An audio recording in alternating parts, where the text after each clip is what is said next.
오늘 전해드리고 싶은 메시지는 크게 두 가지예요. 프로토타이핑, 터치 제스처.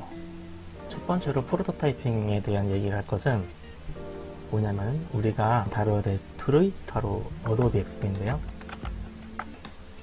이 툴이 무슨 툴이냐 하는 거죠. 포토샵 같은 그래픽 툴이라고 할 수도 있지만 사실은 정확히 말하면은 목적은 프로토타이핑을 위한 툴인 거죠.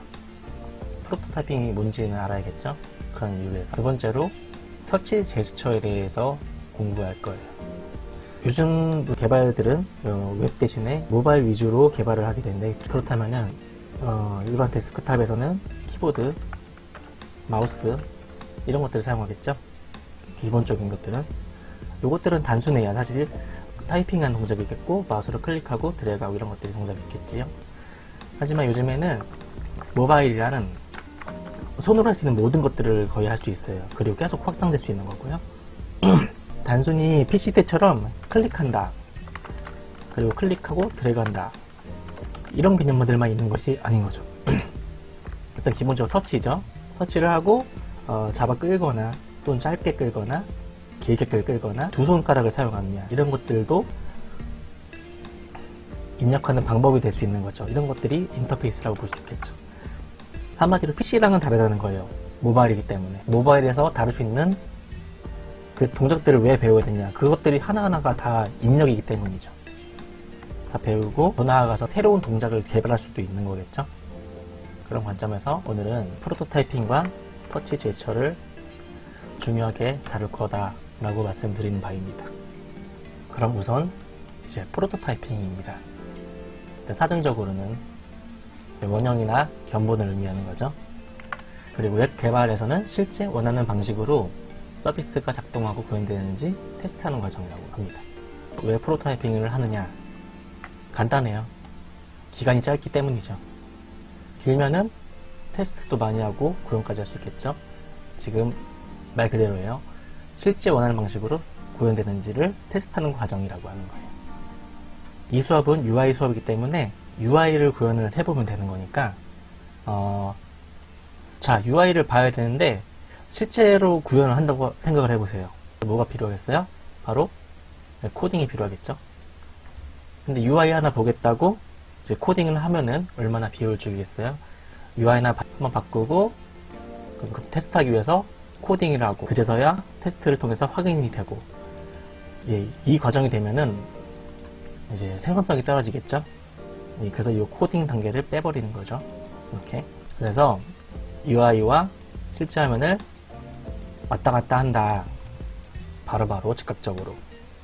전통적으로는 지금은 프로토타이핑 툴이 많이 개발이 되어 있지만 초창기에는 이런 것들이 없어요. 이런 UI, UX 개념이 없었을 때는 이렇게 종이로 프로토타이핑을 하게 됐어요. 보이시죠? 종이로. 얼마나 열악합니까? 이렇게 해가지고 이게 지금 화면이 아니고 종이에요. 다 종이로 이렇게 그려가지고 이렇게 누른 척도 하고 그거를 화면으로 촬영을 해서 어떤 오류가 있는지 체크하고 하는 거예요. 이 과정을 거치면은 자, 이 부분을 수정하고 싶다. 그럼 이 종이를 바꾸면 되는 거겠죠? 이 종이에다가 연필로 쓱쓱 바꿔가지고 또는 포스트잇으로 이렇게 수정을 하고 즉각적으로 해볼 수 있겠죠. 그렇게 전통적으로는 이렇고, 자, 이런저런 얘기가 있죠. 넘어가도 되고. 디지털 프로토타이핑이 나왔습니다. 프로토타이핑 툴에는 무엇이 있느냐? 첫 번째, 파워 모업이 있어요. 요거는 파워포인트에서 하는 거예요. 파워포인트에서 어떤 애드온 같은 건데 이거 깔면은 우측에 이렇게 떠요. 이렇게 목업할 수 있는 도형들이 뜨고, 요걸 이렇게 해서 드래그해서 갖다 놓으면은 화면에 배치가 되는 거죠. 두 번째, 오븐이라는 툴이 있고, 무료 툴이다. 온라인에 사용할 수 있다. 이런 장점이 있죠. 발사믹이라는 툴이 있어요. 종이 프로타이핑 같죠? 그러니까 그런 데서 디자인적인 모티브를 좀 차용했다고 볼 수 있고, 그야말로 종이 프로토타이핑 하는 느낌으로 이렇게 설계를 할 수 있어요. 러프하게. UXP라는 툴이 있네요. 그 다음에 액슈어라는 툴이 있고, 이 툴의 장점은 팀원 간의 공유 기능이 되게 좋아요. 많이 좋습니다. 주요하게 봐야 될 툴로 스케치를 보시면은 해외에서 많이 사용하죠. 2018년에는 UX 디자이너가 가장 많이 사용하는 툴 1위에 올랐대요. 하지만 맥 버전만 제공한대요. 자, UX 디자이너라면은 맥 버전을 쓰면 되겠죠. 근데 우리는 어떻게 해요? 맥이 있을까요? 그렇기 때문에 이 툴은 사용하지 않습니다. 그래서 우리는 어도비 XD를 사용을 합니다. 와이어프레임 물론 인터랙티브한 프로토타입까지 테스트해 볼 수 있다고 하네요. 어느 정도 상호작용이 되는 그런 모습을 구현할 수 있다고 하는 거죠. 네, 이상으로 프로토타이핑에 대해서 알아봤고, 이 프로토타이핑을 통해서 실제 사례를 살펴보겠습니다. 이 참고 자료는 강의 자료를 올려놨던 파워포인트 자료에서 찾을 수 있는데요. CH03 UI UX 디자인의 설계라는 파워포인트가 있습니다. 이 파일의 40페이지를 보시면은 UI UX 디자인 진행 사례라고 있습니다. 뉴욕타임스 앱의 UI UX 디자인 개선 사례에 대해서 말을 하고 있어요. 보시면은 뉴욕타임스는 이러이러한 문제를 갖고 있었대요. 경쟁사 성장과 비용 문제, 그리고 기타 이런 이유가 있었고, 그에 따라서 목표를 설정했어요. 독자 충성도를 오랫동안 유지하기 위해 지속적인 관심을 끌 수 있는 방법을 찾는다. 목표를 설정했고, 그 목표를 이루기 위해서 이런 방법을 제안하는 거예요. 가장 적절한 시간대에 컨텐츠를 이용하도록 만들 거예요. 넘어갈게요. 자, 쭉쭉 넘어가다 중요한 것은 뉴욕타임스 앱을 강요하지 않기, 유저의 삶의 앱을 맞추기. 요즘 사람들은 이런 경로를 통해서 접하고 있다.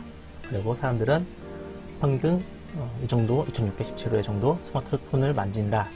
이런 정도의 자료를 모았고요. 실제로 이런 모습들로 사용하겠죠. 기상할 때, 아침 식사할 때, 그리고 이렇게 회의 전에도 대화를 통해서 뉴스를 공유하고, 취임 전에도 마찬가지죠. 그죠? 자, 여기서 타깃은 설정합니다. 왜냐면 모든 사람을 맞출 수는 없어요. 기간은 4주이고, 타깃 사용자와 시장을 적절하게 설정해 그들에게 유용하고 현실적으로 실현 가능한 해결책을 제시. 자, 사용자 정의했죠. 기기를 능숙하게 사용하고 구글 캘린더로 일정 관리를 하는, 그래서 40대 역시 젊은 사람들, 자, 이렇게 잡아놓은 거예요. 자, 거길 또 뒷받침할 수 있는 자료를 모았는데, 자, 이런 자료가 있어요. 미국의 젊은 세대는 뉴스 소비에 시간을 쓰며 뉴스가 익힐 수 있는 중요한 요인이다. 구글 캘린더는 가장 인기 있는 캘린더 중 하나이다. 이 정도의 자료를 모았고요.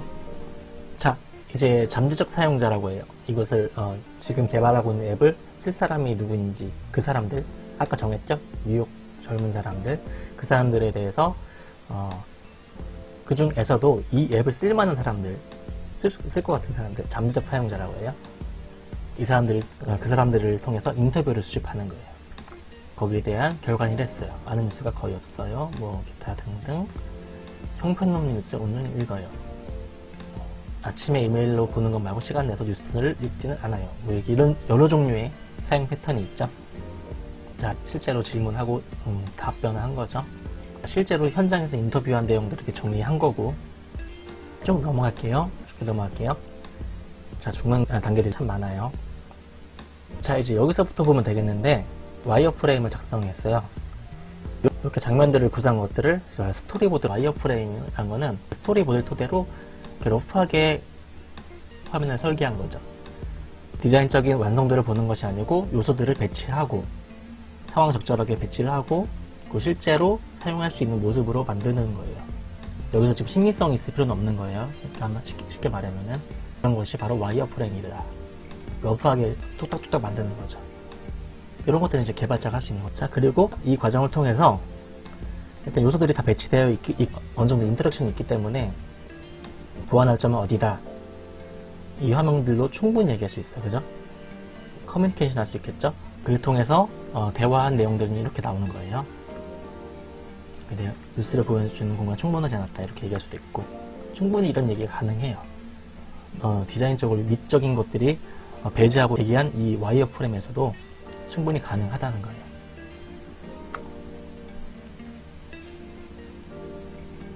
그래서 다시 피드백을 반영해서 다시 설계를 하고 이런 과정이 있다. 그리고 최종적으로 프로토타이핑은 이렇게 됐네요. 사실 와이어프레임과 프로토타이핑이라고 구분지어 얘기했는데 사실은 같은 개념이라고 보셔도 상관없습니다. 자, 화면 다시 보시면은 수동 모드와 자동 모드 두 가지를 만들었어요. 먼저 수동 모드 페이지 보고 있는데 프로토타이핑이기 때문에 동작에 대한 설계를 다 페이지가 지금 4페이지 정도가 있죠. 자동 모드에 대해 와이어프레임을 설계했네요. 프로토타이핑을 최종적으로 나온 두 가지 산출물이 이렇게 나왔다. 자세한 것은 이제 파워포인트에서 참고하시면 되겠습니다. 자, 이 과정을 통해서 이 연구자들이 느낀 게 있대요. 현재 이 앱을 새로 개발하는 게 아니고 리뉴얼하는 과정이었네요. 자, 이번 신버전에서는 9버전에 있던 햄버거 형태의 설정 탭, 요걸 얘기하는 걸까요? 설정 탭을 스크롤할 수 있는 메뉴를 교체하여 편리하게 기능을 구현할 수 있게 되었다. 그런데 이미 이런 기능이 안드로이드 버전에서 구현되고 있음을 확인했다. 이 얘기는 무엇이냐? 처음에 iOS를 기반으로 연구를 하고 설계를 한 거예요. 그런데 다 하고 나니까 안드로이드에서는 그 기능이 있었대요. 이를 통해서 안드로이드와 iOS 모두 연구하는 것이 얼마나 중요한지 깨달았다. 결론이 나왔다고 하네요.